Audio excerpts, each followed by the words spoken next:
Arambai Tengol gi Fazin Kiba Tengoloi Sing Atuba Matamda condition Amata Yaudana Tadurakadabani Hayuna, Keithel from Bisingna, Khwairamband Keithel the Wakat Kongdam Sasin Cray. Meepham Aduda Sarukya Kiba Khwairamband Ima Keithel Joint Coordinating Committee for Peace ki co-convener, Yumnam Ibe Yaimana Hai. Kumja Lisingani Kulhumdoi Me Ahumda Kuki Singna Maitegi Matak the Chatarakiba, Tamtiba Landa Aduda Lengakna Michum Yami Punsi Kanabakari Todang Paher Krabagay. Center dagi order pirakte haiduna matam adugi Manipur lengakna kugi singi mathakta action amata lokhatpa ngamkhide matam aduda upai leitraba micham miyamgi punse lanthum amade iramdam asi apunba saktam kannabagi damak Arambai Tengol gi icha singna akiba leitana thawai khubakta haptuna kugi singi tamthiraba lanjang kaya mayokna khibade eti gi icha kaya na thawai thaba makhai lamdam asigi kugi khul singa tainaba chengkhong chingya da ngak selambana ngasi anoba lengak ama lingba ngamjari bane matam aduda Arambai Tengol gi icha singna biyam ngak salamdrabade hauzik lamdam asi kadi phibum oigani haiba tamba ngamde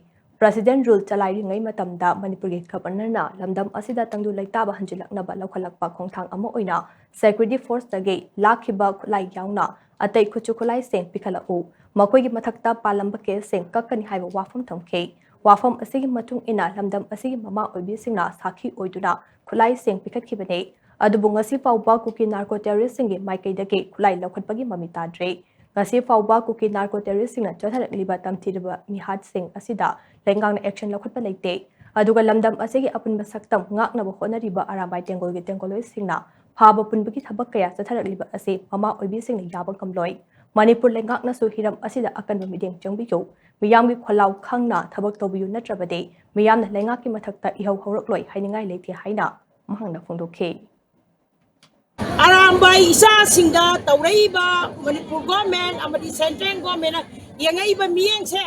sigi makha da chasariba thong mayam che ima singsina pen da bagi thamoi sokpagi kholau ninga si laujari ba se megi thada lan horakpa matamda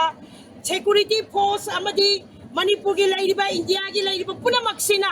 akoidi kanu order phangde anan na thaiduna hundok pidana chatkiba matamda ima leibak se Manipur gi paza miyam isa sing voluntary kan olay ba mayam sina kunngak po dagi kari dagi Arambay dagi punamak sina moy jen na thawai na ponta oidana season na dana moy kudimak sina na Manipur ima se kanda ba yadi haidar mafam kudimak ta jen dana tumba sawa kanda akoy na ngasi Khwairamband bazar mayay da ing na singna lay ba se isa sing sigi mapanani miyam na huraga dine Manipur government to mina lay ba yaroy nungay na phamba yaroy Moy gi macha masuda sodi ngasigi mangi ba isa mayam tawai thari ba naga isa singi thamoi sidra wari ba mayam do moy di kari gi thamoi do phawri ba no ba moy na pa mi se government sidara ba Wakat Meepham aduda Khwairamband Ima Keithel Joint Coordinating Committee for Peace ki convener Laisham Memana Hai kuki signal landarakpada security force na micham yamgi lanthum amadi punsi kanbang ngamdabadagi thawai khubakta haptuda masagi maram kanjanaba honakhiba ichasing ase mana pifam thokpane enaigena fagadabade lamdam asi machetana thugainaba honariba kuki lamhen tuhenba sing asine maitai amasung nagada landaduna tamthiraba mihat mipun kaya chathariba amade lamdam ase kangkhong chaheliba kuki khulai paiba singi matakta action amata lokhatpa ngamdraga lamdam asi kanjanabagi damak tumba chaba khangthana thawai khubakta haptuna honakhiba naha kaya enaigena fagatlakiba asi laibak thibani amade akanwa mongda condemn tawbi kuki singna landa rakhiba matam aduda state force na order phangde haiduna kumhai yengbugum yengduna lekibadage khulngakpa singna masa ngakthok chanaba amade lamdam asi kanjanaba honakhiba sing adu singthabibagi mahutta pha punduna awaba piriba asi tawridaba thawungne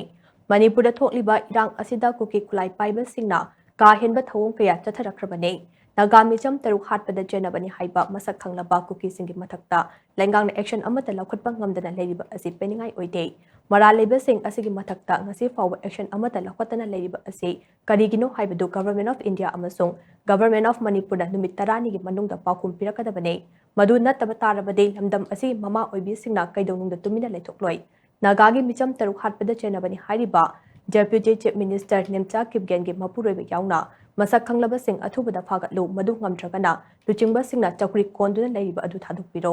makhatana action amata lokatana lesilabade lamdam asigi biyam hawrapa ihauda famnai bani khana ngakchau thektuna leiba sing leiba ngamnakloi haibase kawredabane NIA na fazin-khiba khul ngakpasing adusu ngasidagi numit 10 faugi manungda condition amata yauduna thadorakadabani hainasu mangna makha tana phongdokhi Miyamgidamagta tangay padana security singna Manipur ngay by state force na magkari umamata udar pangbiya haydana kukina yung may tarabay chay sumaya mama yung mayong makaitan torok na torok pa dagi why leragda na imalay bagkay ba yan haydana matong apudok na maramdam kadyaban niya pa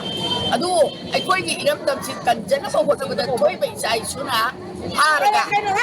ay koy gi na magdamang tak na napataw ba adu kung babyoy ay koy Manipur siya tubay na niya adu ka ay koy